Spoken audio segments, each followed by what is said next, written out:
kita akan membahas sebuah kisah yang sangat menarik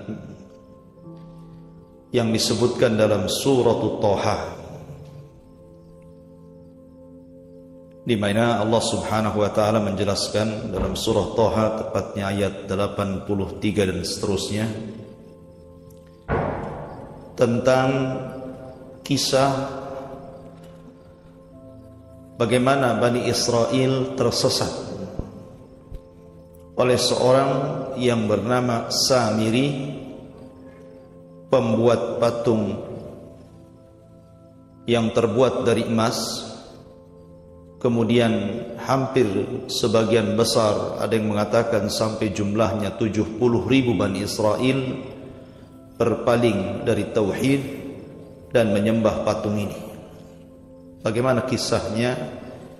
Kita akan bercerita seputar Samiri dan patung sapi dari emas ini. Ma'asyiral muslimin rahimani wa rahimakumullah.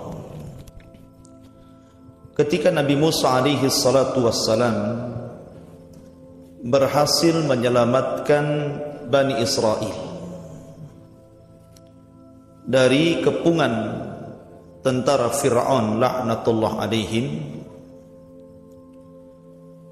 ketika itu Allah Subhanahu wa taala tenggelamkan Fir'aun karena kekufurannya kepada Allah. Setelah kemudian Nabiullah Musa alaihi salatu wassalam menyeberangkan Bani Israel dari Mesir menuju Palestina. Tetapi ketika sudah sampai di perbatasan Palestina, tinggal masuk ke Baitul Maqdis, Bani Israel ini tidak mau ikut, karena Baitul Maqdis ketika itu dihuni oleh orang-orang Kan'aniyun, sehingga tidak mungkin masuk begitu saja kecuali dengan jihad ataupun perang.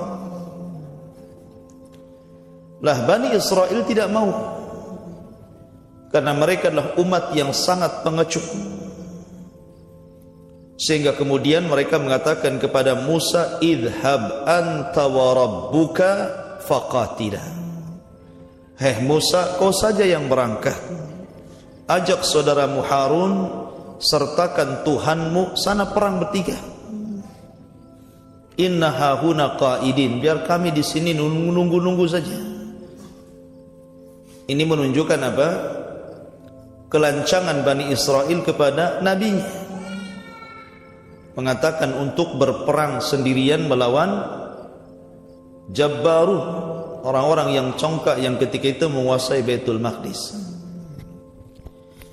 Akhirnya kemudian Allah Subhanahu wa taala memberikan ujian kepada Bani Israel karena menolak perintah Allah untuk berjihad, sehingga kemudian mereka tersesat di sebuah padang pasir, Arduntih, tidak bisa keluar dari situ. Disinilah kisah terjadi tentang kisah Samiri ini. Ketika Allah Subhanahu wa taala menjanjikan kepada Musa untuk diberikan Taurat, maka Musa alaihi salatu wassalam ketika itu mengajak orang-orang pilihannya, maksudnya 70 orang-orang hebat, orang-orang pilihan, orang-orang soleh dari Bani Israel, mengajak mereka untuk menemui Allah Subhanahu wa taala di Bukit Tur. Tetapi kemudian Nabi Musa alaihi salatu wassalam meninggalkan yang 70 orang ini dan lebih dulu sampai di Bukit Tur. Disitulah kemudian Allah Subhanahu wa taala berfirman, "Wa ma a'jalaka an qaumika ya Musa." Mengapa engkau datang lebih cepat daripada kaummu wahai Musa? Kenapa kau tidak sama-sama dengan 70 orang pilihanmu itu? Maka qala Musa mengatakan, hum ulai ala athari wa ajiltu ilaika rabbi litardah. Itulah mereka sedang menyusul aku dan aku bersegera kepadamu ya Rabb supaya aku mendapatkan keridhaan-Mu. Musa sangat rindu kepada Allah sehingga cepat-cepat sehingga meninggalkan orang-orangnya. Kita tinggalkan cerita Musa dulu. Ketika Nabi Musa alaihi salatu wassalam dipanggil oleh Allah untuk mendapatkan Taurat, maka yang memimpin Bani Israel ketika itu adalah abang beliau, namanya Harun. Harun itu bukan nabi, tapi kemudian berkat doa Nabi Musa meminta kepada Allah agar dia diikut sertakan ketika berdakwah kepada Fir'aun, karena kecakapan bahasa Harun ini dibandingkan Musa yang pelat ketika itu, maka Allah subhanahu wa ta'ala mengangkat Harun sebagai nabi. Lah Harun ini memimpin Bani Israel, dan Harun lebih lembut dibandingkan Musa, dan lebih dekat dengan Bani Israel dibandingkan Musa karena tutur katanya yang indah. Tetapi Harun tidak sekuat Nabi Musa. Harun lemah di hadapan kaumnya. Lah disitulah ada salah seorang tokoh Bani Israel namanya Samiri. Salah satu tokoh Bani Israel namanya Samiri. Dia memiliki hati yang busuk. Orang munafiknya lah di zaman itu. Kalau di zaman Nabi SAW ada orang namanya Abdullah bin Ubay bin Salul, tokoh munafik. Kalau di zaman Nabi Musa ada Samiri. Samiri inilah kemudian menyesatkan Bani Israel. Allah takdirkan Samiri ini melihat Jibril. Jadi ketika Jibril itu menenggelamkan Fir'aun, kemudian Jibril ini menunggang kuda, dan Samiri ditakdirkan melihat kudanya Jibril. Jadi ketika kuda itu kakinya menginjak tanah, maka bekas injakannya itu tumbuh-tumbuhan. Maka karena tahu itu adalah bekas pijakan kudanya Jibril, diambil tuh bekas pijakannya itu, dan itu menjadikan kebanggaan Samiri di hadapan Bani Israel. Karena kita tahu ikhwan, ketika Allah subhanahu wa ta'ala mempermisalkan kematian, Allah permisalkan seperti apa? Seperti kambing gibas. Ketika Allah subhanahu wa ta'ala memasukkan penduduk sorga ke dalam sorga, dan memasukkan penduduk neraka ke dalam neraka, kemudian Allah subhanahu wa ta'ala datangkan kematian dengan bentuk apa? Kambing wol. Kemudian Allah sembelih di antara sorga dan neraka, simbol dari tidak ada kematian lagi. Makanya Allah kemudian memerintahkan penyeru untuk menyeru kepada penduduk sorga, ya ahlal jannah khuludun la mautalakum. Wahai ahli sorga, kalian kekal, tidak ada kematian bagi kalian. Wa ya ahlan nari khuludun la mautalakum. Begitu juga kalian penduduk neraka, tidak ada kematian, kekal kalian dengan azab Allah subhanahu wa ta'ala. Kalau Allah mempermisalkan kematian dengan kambing gibas, maka Allah mempermisalkan kehidupan dengan faras, dengan kuda. Dan kuda itu ditunggangi Jibril. Makanya kalau kuda itu menempel di sebuah tempat di bumi, tumbuh tuh, hidup dia. Itulah yang dilihat Samiri. Karena Samiri itu orang yang pertama kali menyeberang bersama Musa, dia orang paling depan. Sehingga Allah takdirkan dia melihat Jibril ketika menunggang kuda, dan dia tahu bekas pijakannya. Diambil tuh bekas pijakannya, kemudian disimpan. Lah ketika Nabi Musa alaihi salatu wassalam berangkat bersama 70 orang pilihan ke Bukit Tur untuk mendapatkan Taurat, dan Bani Israel dipimpin oleh Harun alaihi salatu wassalam, dia menciptakan fitnah di situ. Ketika Bani Israel merasa bersalah gitu kan, karena mereka telah mengambil emas-emasnya kaum Qibti, kaumnya Fir'aun, karena sebelum mereka pergi, hari itu sebagian mereka meminjam emas-emas dari kaumnya Fir'aun. Ada yang mengatakan sebagian sebagai hak mereka karena sudah bekerja, mereka minta upah. Tapi ada yang mengatakan meminjam. Jadi banyak orang yang meminjam emas dari kaumnya Fir'aun ketika di Mesir.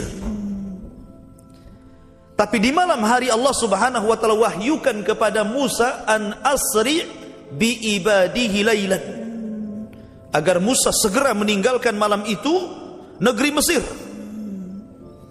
Lah, orang-orang Musa ini, Bani Israel, belum sempat mengembalikan emas kepada kaumnya Fir'aun, dibawa sampai ke Palestina, sehingga mereka merasa bersalah dengan emas yang mereka bawa itu. Dari situlah kemudian dimanfaatkan oleh Samiri. Maka Samiri kemudian memerintahkan orang-orang yang membawa emas yang bukan haknya itu untuk dibakar saja. Akhirnya kemudian Samiri menggali lubang, kemudian membakar seluruh emas-emas yang dibawa Bani Israel yang merupakan milik kaumnya Fir'aun yang ada di Mesir.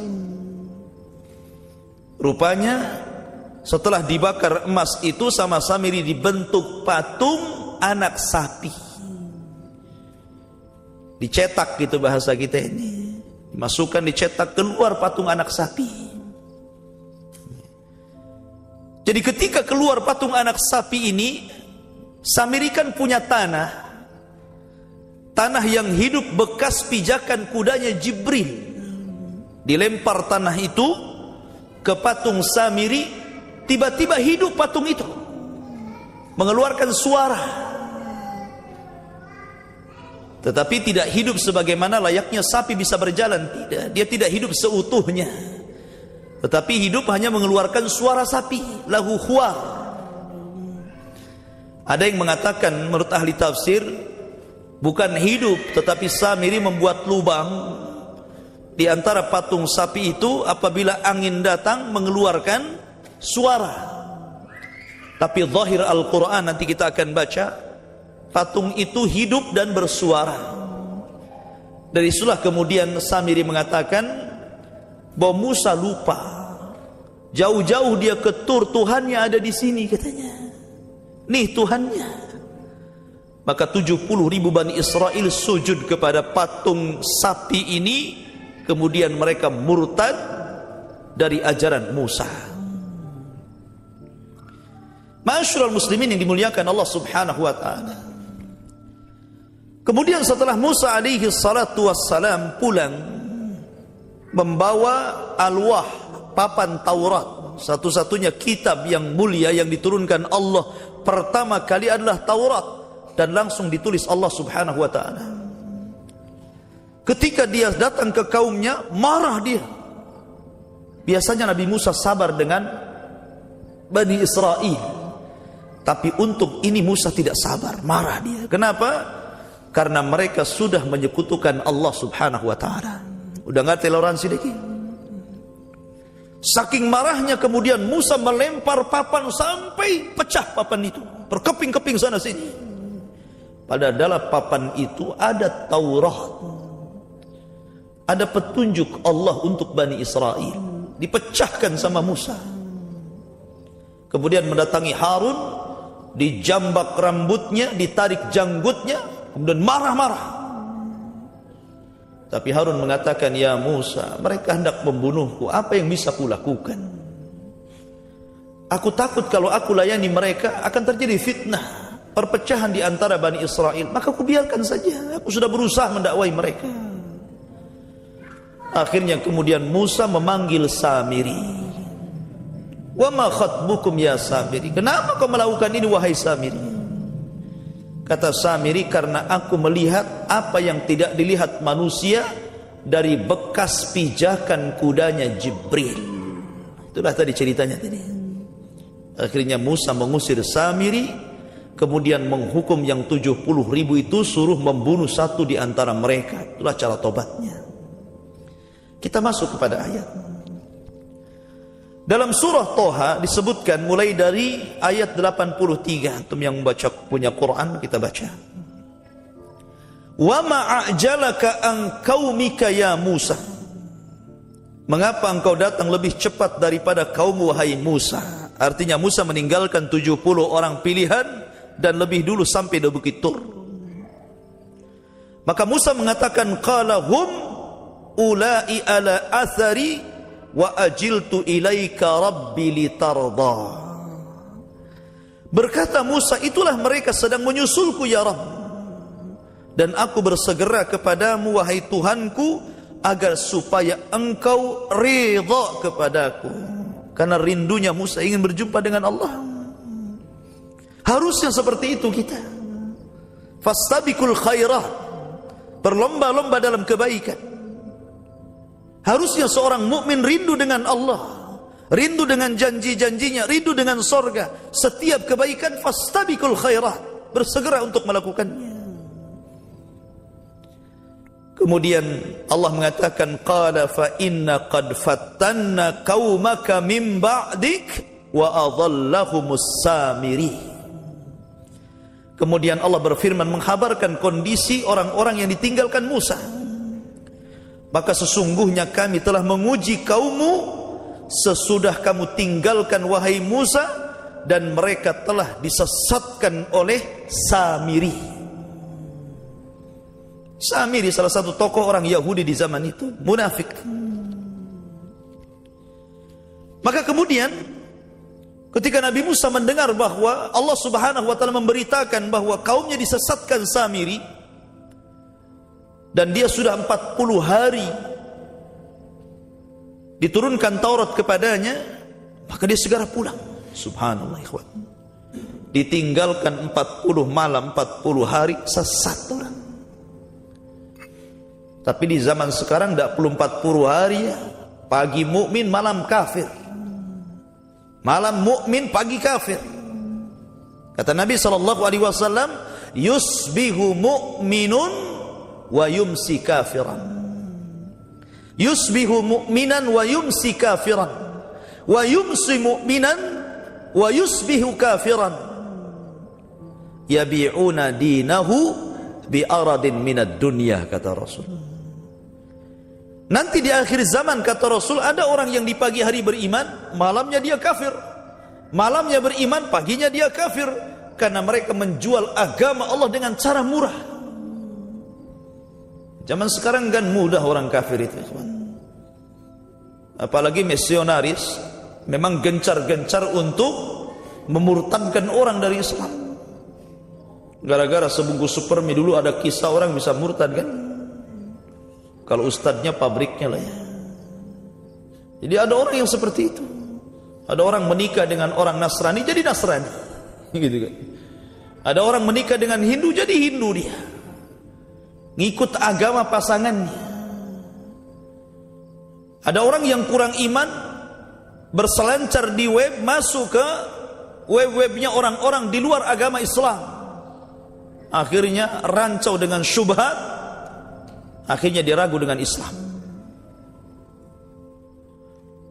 Lihat Bani Israel, 40 hari ditinggalkan Musa bisa kafir. Maka Musa kembali kepada kaumnya. Faraja'a Musa ila qaumihi ghadbanan asifa. Maka Musa pulang kepada kaumnya marah dengan marah yang luar biasa. Qala, Musa mengatakan, ya qaumi, alam ya'idkum rabbukum wa'dan hasanah. Lihat bagaimana ibarah Al-Quran. Wahai kaumku, bukankah Tuhanmu telah menjanjikan kepadamu sesuatu janji yang baik? Bukankah sudah kukatakan aku hanya pergi 40 hari, nanti kubawa Taurat untuk kalian, nanti kubawa hidayah dari Allah untuk kalian. Itu janji Allah kepadaku. Kenapa kalian berpaling? Fatala alaikumul ahdu am aradtum an yahilla alaikum ghadabu min rabbikum fa akhlaftum maw'idi. Maka apakah terasa lama masa yang berlalu bagi kalian ini kan cuma 40 hari saja. Ataukah kamu menghendaki agar kemurkaan dari Tuhanmu menimpa kamu, lalu kamu melanggar perjanjianmu dengan diriku ini? Karena aku tinggalkan kalian gak lama, 40 hari masa lama. Masa dalam tempo 40 hari yang tadinya bertauhid kepada Allah, beriman kepada Allah, tiba-tiba menyembah patung sapi. Di mana akal kalian? Qalu, mereka mengatakan, ada yang mengatakan para pembesar-pembesar mereka membuat pembelaan di hadapan Musa dan mengatakan, ma akhlafna mau'idaka bimalkina walakinna hummilna auzaran min zinatil qaumi faqadafnaha fakadzalika alqas-Samiri. Mereka berkata, kami tidak pernah melanggar perjanjian wahai Musa. Ini pembelaan mereka di hadapan Musa. Kami tidak mengingkari kok perjanjian wahai Musa kepada kami. Tetapi kami disuruh membawa beban-beban dari perhiasan kaum itu, maka kami telah melemparkannya, dan demikian pula Samiri melemparkannya. Maksudnya, engkau bawa kami, sementara kami membawa barang yang bukan milik kami. Kami membawa emas orang. Harusnya emas ini dikembalikan kepada kaumnya Fir'aun, karena ini hanya pinjaman, bukan milik kami. Makanya kami kemudian merasa berat. Maka kami lempar ke dalam api itu emas kami. Begitu juga Samiri melemparkannya. Samiri itu tokoh di situ. Ada yang mengatakan yang melempar emas itu kaumnya saja, kaumnya maksudnya Bani Israel, tapi Samiri itu melempar tanah yang diambil dari bekas apa? Pijakan kudanya Jibril tadi. Maka ketika terbentuk patung sapi, dilempar oleh Samiri dengan tanah kehidupan tadi, tiba-tiba sapinya hidup dan bersuara. Kemudian fa akhraja lahum ijlan jasadan lahu khuwar. Kemudian Samiri mengeluarkan untuk mereka dari lubang itu anak lembu yang bertubuh dan bersuara. Faqalu hadza ilahukum wa ilahu Musa fanasiya. Jadi Allah Subhanahu wa taala menjelaskan, Samiri membuat patung lembu, anak patung lembu yang terbuat dari emas. Di saat Nabi Musa sedang tidak ada di Bukit Tur dan orang-orang pilihan di bawah Musa. Sementara Harun berusaha untuk mendakwai mereka. Tapi Harun lemah, tidak sekuat Musa. Celakanya lagi kemudian Samiri mengatakan, ketika sudah membentuk patung sapi dan mengeluarkan suara, apa kata dia? Hadza ilahukum wa ilahu Musa fanasiya. Ini patung Tuhan kamu, bahkan ini Tuhannya Musa. Musa lupa Tuhannya di sini, kok dia cari ke Bukit Tur gitu maksudnya. Lupa dia Tuhannya di sini, ngapain jauh-jauh ke Bukit Tur cari Tuhan? Lihat fitnahnya siapa? Samiri. Maka yang terkadang itu ada orang menjadi pemimpin kejahatan, tapi ada orang menjadi pemimpin kebaikan. Samiri ini pemimpin kejahatan. Maka kalau antum di masyarakat, jadilah pemimpin kebaikan. Jangan seperti mental Samiri, buat rusak di masyarakat, akhirnya diikuti orang banyak. Jangan. Karena ada orang yang seperti itu, ikhwan, hidup di masyarakat, dia menelurkan ide-ide itu bukan bermanfaat untuk agama dan akhiratnya, hanya untuk main-main saja. Mungkin dia kumpulkan warga, buat permainan tahapa gitu kan, buat konser sana, buat judi sini gitu kan. Disenangkan masyarakat dengan perkara-perkara yang tidak ada faedahnya. Harusnya antum jadi tokoh kebaikan, ngajak orang kepada kebaikan sosial, nyantuni anak yatim, macam-macam manfaat untuk agama dan akhirat. Kemudian, afala yarawna alla yarji'u ilaihim qawlan wa la yamliku lahum dharran wa la naf'a. Jadi patung sapi yang dibuat Samiri itu, setelah jadi patung sapi berupa emas itu, maka Samiri melempar dengan tanah tadi, tanah pijakan kuda Jibril tadi, kemudian hidup. Ada yang mengatakan bahwa suara itu dari lubang. Dia tidak hidup, cuman karena ada lubang, ada angin bersuara. Kata Allah, okelah memang patung itu hidup, betul hidup, Allah yang hidupkan itu, mengeluarkan suara. Tetapi apalah gunanya patung itu tidak mendatangkan manfaat dan tidak menolak madarat. Makanya Allah mengatakan, maka apakah mereka tidak memperhatikan bahwa patung anak lembu itu tidak dapat memberikan jawaban kepada mereka dan tidak dapat memberikan mudarat kepada mereka dan tidak pula membawa manfaat sama sekali. Anggaplah patung itu hidup, ada nyawanya, Allah yang menghidupkannya. Tapi apa patung itu antum sembah? Dia tidak mendatangkan manfaat dan tidak menolak madarat. Patung saja, gitu kan? Jadi Allah Subhanahu wa taala buat permisalan. Ini patung sapi, nggak ada manfaatnya, jangan disembah. Kemudian walaqad qala lahum Harun min qablu ya qaumi innama futintum bihi wa inna rabbakumur rahman fattabi'uni wa ati'u amri.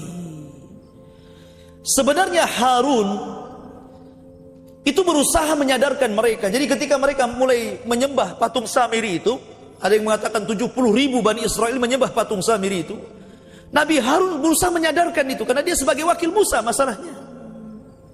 Dia mengatakan, dan sesungguhnya Harun telah berkata kepada mereka sebelumnya, hai kaumku, sesungguhnya kamu hanya memberi cobaan dengan anak lembu itu, dan sesungguhnya Tuhanmu adalah Ar-Rahman, yang maha pemurah, maka ikutilah aku dan taatilah perintahku. Aku ini seorang nabi. Tuhanmu itu bukan itu, gitu maksudnya. Tuhanmu itu Ar-Rahman, la ilaha illallah. Tetapi apa jawabannya? Qalu, mereka mengatakan, lan nabraha alaihi akifina hatta yarji'a ilaina Musa. Mereka mengatakan, kami akan tetap menyembah patung ini sampai Musa kembali kepada kami. Karena ketika itu ada syaitan, dalam riwayat ada syaitan menjelma orang kemudian menjadi provokator di tengah-tengah Bani Israel, menuduh bahwa Musa itu meninggalkan Bani Israel dan kabur. Gak kuat dengan kalian, maka dia kabur, gitu loh. Makanya makin kuat mereka itu kan untuk menyembah apa? Menyembah patung, karena nggak mungkin Musa balik lagi. Tapi mereka mengatakan, kami akan tetap menyembah patung anak lembu ini sampai Musa kembali. Bahkan Harun mengatakan ketika itu berusaha kan supaya kembali mendakwahkan tauhid, kembali kepada Allah. Tapi memang tidak semua manusia itu kalau diajak kepada tauhid itu mau. Dan itu akan berlaku dari zaman ke zaman sampai hari ini. Sampai hari ini antum dakwahkan tauhid di masyarakat, belum tentu orang menerima dakwah antum. Karena masyarakat ini masih keropos dengan akidah tauhid, masih banyak melakukan kesyirikan, masih suka datang ke dukun, masih suka datang ke paranormal, masih suka nyimpan-nyimpan jimat, masih percaya kepada tangkal-tangkal, dan begitu seterusnya. Kalau antum kemudian dakwai perkara itu, mereka tolak tuh. Makanya kaum Bani Israel walaupun di hadapan mereka ada nabi, tetap saja mereka menyembah patung Samiri kan. Maka ketika Nabi Musa alaihi salatu wassalam datang membawa alwah Taurat, marah dia. Kemudian berkata kepada Harun, qala ya Harun, ma mana'aka id ra'aitahum dhallu. Berkata Musa, Harun, apa yang menghalangi kamu ketika kamu melihat telah sesatnya kaumku itu? Kenapa kau diam saja? Kau biarkan mereka menyembah patung berhala itu. Maksudnya seperti itu. Marah Musa kepada Harun. Ala tattabi'an afa asaita amri. Apakah kamu sudah tidak mengikutiku lagi? Maka apakah kamu sengaja mendurhakai aku, wahai Harun? Keras ini kan kata-kata keras ini. Kamu sudah tidak ikut perintahku? Kamu sengaja hendak bermaksiat kepada aku, kata Musa. Maka Harun memberikan alasan kenapa dia tidak sanggup mendakwai Bani Israel dan kembali kepada tauhid. Qala, kata Harun, Ya bna umma la ta'khud bilihyati wala birasi. Inni khashitu an taqula farraqta baina bani Israila walam tarkub qawli. Ketika itu kan Musa marah. Dia jambak kepalanya Harun, dia pegang jenggotnya jadi seperti ini. Jambak kepalanya, diambil janggutnya. Sambil marah itu. Kata Harun, wahai putra ibuku, karena Musa adiknya, adik kandungnya. Wahai putra ibuku, janganlah kamu pegang janggutku dan jangan pula kau pegang kepalaku. Sesungguhnya aku khawatir bahwa kamu akan berkata kepadaku, kamu telah memecah belah Bani Israel dan kamu tidak memelihara amanahku. Nabi Musa memberikan alasan, bukan aku tidak berusaha, aku sudah berusaha semampuku. Tapi inilah usahaku. Sampai-sampai Harun mengatakan, kadu an yaqtuluni. Hampir-hampir mereka membunuhku, kata Harun. Lalu apa yang bisa aku lakukan? Maka dari situ kemudian Musa mulai agak tenang. Kemudian mencari sumber fitnahnya siapa di sini. Ternyata sumber fitnahnya siapa? Samiri. Dipanggil Samiri. Kemudian Musa mengatakan, qala fama khatbuka ya Samiri. Samiri, apa yang mendorongmu untuk melakukan seperti ini? Kenapa kau buat patung sapi dan mengajak orang menyembah patung sapimu itu? Apa maksudmu? Apa tujuanmu? Jawab. Ya. Maka ini alasan Samiri. Qala basartu bima lam yabsuru bih faqabadtu qabdatan min atharir rasul fanabadtuha wa kadzalika sawwalat li nafsi. Samiri menjawab, aku mengetahui sesuatu yang mereka tidak mengetahuinya, wahai Musa. Maka aku ambil segenggam dari jejak Rasul, jejak utusan maksudnya Jibril. Lalu aku melemparkannya dan demikianlah nafsuku memujukku untuk itu. Samiri mengakui ini apa namanya? Kesesatan dia kan? Hawa nafsu dia yang memujuk dia.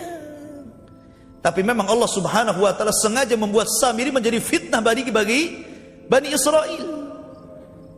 Sebagaimana Allah Subhanahu wa taala ciptakan Fir'aun, ciptakan Namrud, ciptakan Abu Lahab, ciptakan Abu Jahal, ciptakan syaitan, itu semua untuk ikhtibar, fitnah kepada manusia.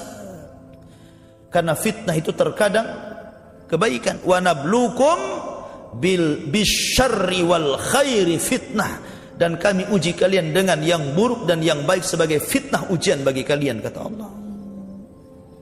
Allah ketika menciptakan Fir'aun, Namrud, Abu Lahab, syaitan, bukan tidak ada faedah di situ, ada.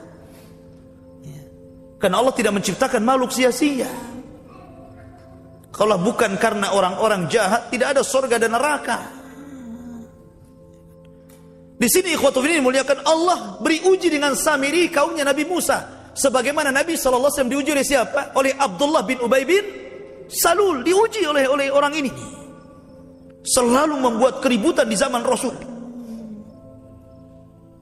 Bahkan terkadang fitnahnya Abdullah bin Ubay bin Salul sampai kepada keluarga Nabi. Ketika Aisyah radhiyallahu anha buang hajat di tengah padang pasir, kemudian ketinggalan pasukan. Rupanya Aisyah radhiyallahu anha wanita cerdas, dia tidak meninggalkan tempat itu. datang seorang sahabat bernama Safwan ibn Mu'attil ad-Dakwani, ditolong sama dia, kemudian dibawa dan dikembalikan kepada pasukan. Dilihatnya Abdullah bin Ubay bin Salul, ini kesempatan untuk menyakiti Nabi. Difitnahnya Aisyah berzina dengan Safwan ibn Mu'attil ad-Dakwan, tersebar kemana-mana sampai Rasul sakit, Aisyah sakit, dibuat stres sama siapa? Abdullah bin Ubay bin Salul. Lah, kalau di zaman Bani Israel oleh si Samir ini, dari sini menunjukkan bahwa di tengah-tengah orang yang baik pasti ada orang jahat. Di mana saja pasti ada orang jahat. Antum bekerja di perusahaan pasti ada yang hasad sama antum.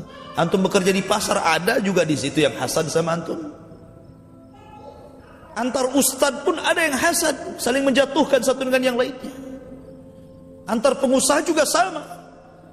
Di mana ada orang baik, ada orang jahat di situ.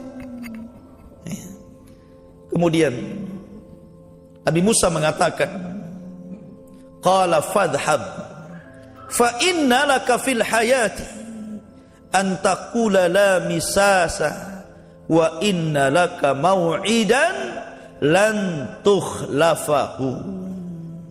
Berkata Musa, pergi kau Samiri, maka sesungguhnya bagimu di dalam kehidupan dunia ini hanya dapat mengatakan janganlah menyentuh aku, dan sesungguhnya bagimu hukuman di akhirat yang kamu sekali-kali tidak dapat menghindarinya. Ada yang mengatakan sesungguhnya Allah telah membuat sebuah janji kepadamu di akhir zaman. Artinya Samiri akan dikeluarkan di akhir zaman, sehingga ada sebagian ulama yang mengatakan Samiri itu adalah Dajjal.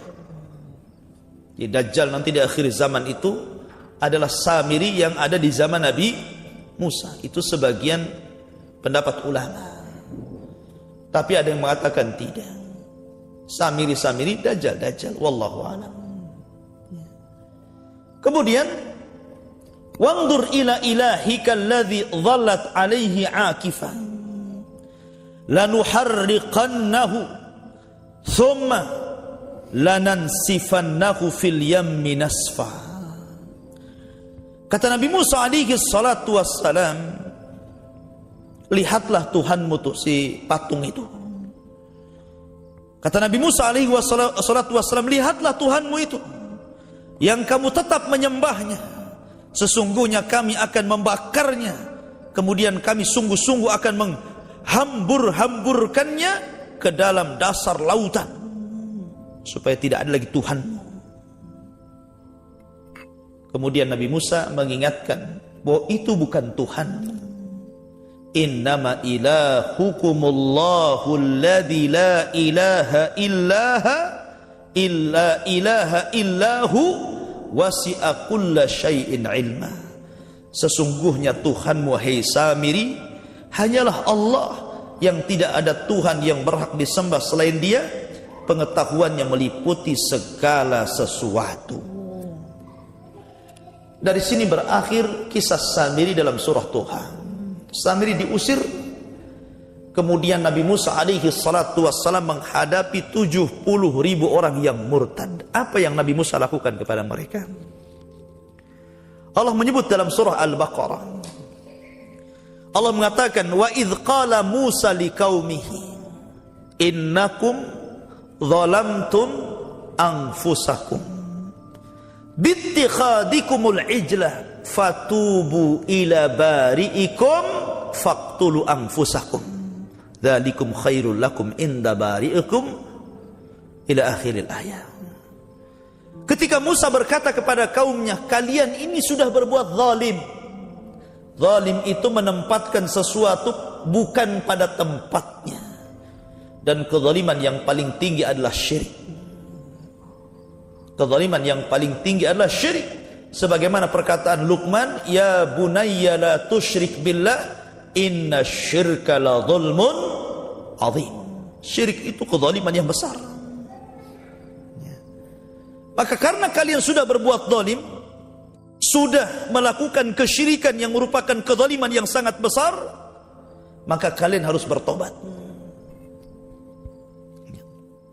Innakum zalamtum anfusakum bittikhadikumul ijla, karena kalian sudah mengambil patungnya Samiri dan kalian sembah. Fatubu ila bari'ikum, sekarang tobatlah kalian, kembalilah kepada Rabb kalian. Dengan cara apa? Faqtulu anfusakum dzalikum khairul lakum inda bari'ikum. Sekarang ambil pisau-pisau kalian. Disuruh ambil pisau. Masing-masing 70.000 orang itu disuruh ngambil pisau. Kemudian Musa mengatakan, saling bunuhlah kalian. Suruh saling bunuh. Ya, itu cara tobatnya itu. Makanya Allah mengatakan, innakum zalamtum anfusakum bittikhadikumul ijla fatubu ila barikum faqtulu anfusakum. Bunuhlah diri-diri kalian. Disuruh saling membunuh di antara mereka. Itu cara tobat kalian dan itu lebih baik bagi kalian. Pada awalnya mereka tidak mau dengan perintah Musa dan mengatakan sami'na wa asaina. Kami dengar wahai Musa, tapi kami tidak mau melakukannya. Lihat, degil. Ya. Akhirnya Allah Subhanahu wa taala angkat bukit Tur itu. Diangkat ke langit, diletakkan di bawah mereka. Fafataqna alaihim aljibal fawqahum ka'annahum dhullatun waqi'um bihim, kata Allah. Kami angkat tuh bukit Tur itu.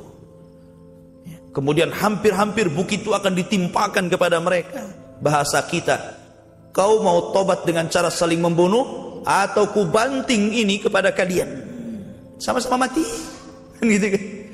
Kalian tidak saling membunuh, mati. Dengan apa? Bukit Tur akan ditimpakan kepada mereka. Dan itu pilihan yang berat.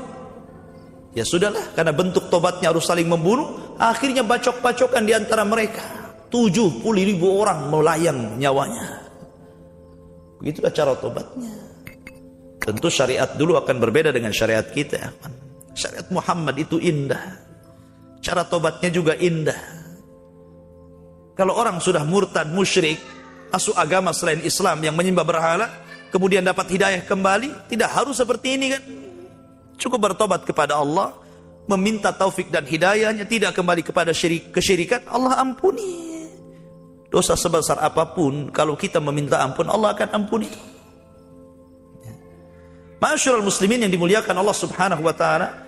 Jadi dari kisah ini Nabi SAW sempat marah kepada sebagian para sahabat yang baru masuk Islam. Jadi ketika perang Hunain, ini para sahabat ini kebanyakan mereka orang-orang yang terlibat dalam perang itu banyak orang-orang yang hudatsau ahdi bi kufrin. Mereka dekat dengan kekufuran, maknanya baru masuk Islam. Mereka terlibat dalam perang Hunain. Jadi sebelum berangkat sampai di wilayah Hunain, di tengah jalan tiba-tiba mereka melihat satu pohon bidara. Mereka teringat zaman jahiliyah, kalau mereka mau perang, mereka jadikan pohon itu sebagai pengambil berkah. Jadi mereka gantungkan pedang-pedang di pohon itu dengan keyakinan ditransfer kekuatan sehingga kalau perang itu menang dengan pedang itu. Jadi mereka berhenti di situ, memandangi pohon itu. Kemudian Rasul datang. Ada apa kalian? Kata mereka, ya Rasulullah, ij'al lana dhata anwatin kama lahum dhatu anwat. Wahai Rasul, jadikan untuk kami gantungan-gantungan pedanglah. Sebagaimana mereka orang-orang musyrik itu punya tempat-tempat gantungan pedang untuk diambil berkahnya. Marah Nabi. Kalian sudah masuk Islam, sudah bertauhid, mau balik syirik bahasanya kan begitu. Maka Rasul bertakbir, Allahu Akbar. Allahu Akbar. Allahu Akbar. 3 kali Rasul bertakbir. Qultum kama qalat Banu Israil li Musa.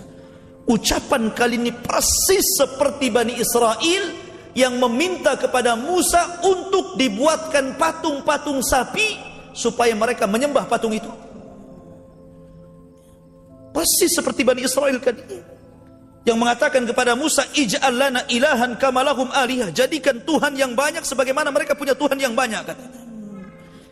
Maka Rasul mengatakan, innakum qaumun tajhalun, kalian itu jahil, bodoh, sudah dikasih hidayah mau sesat, katanya.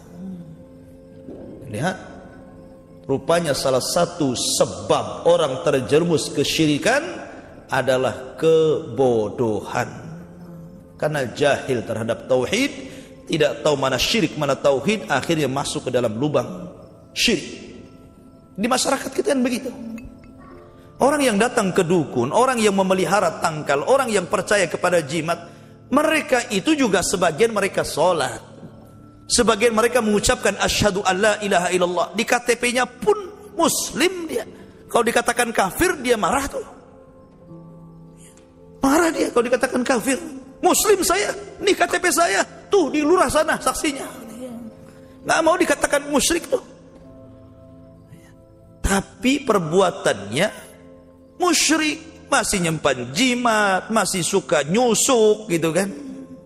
Masih juga datang ke dukun, masih percaya dengan tangkal-tangkal gitu kan. Harusnya KTP-nya diganti agama musyrik kan begitu. Nah, ikhwatu fiddin muliakan Allah Subhanahu wa taala.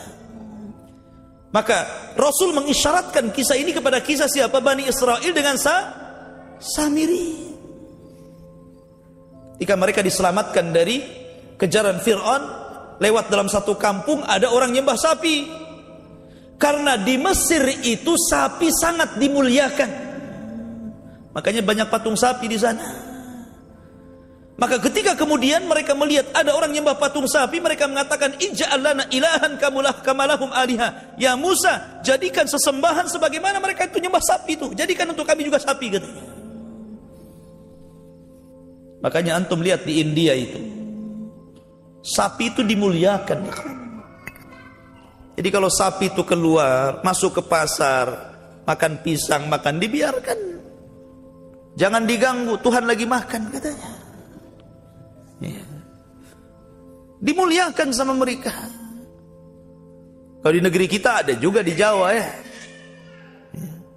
Namanya Kiai Selamat.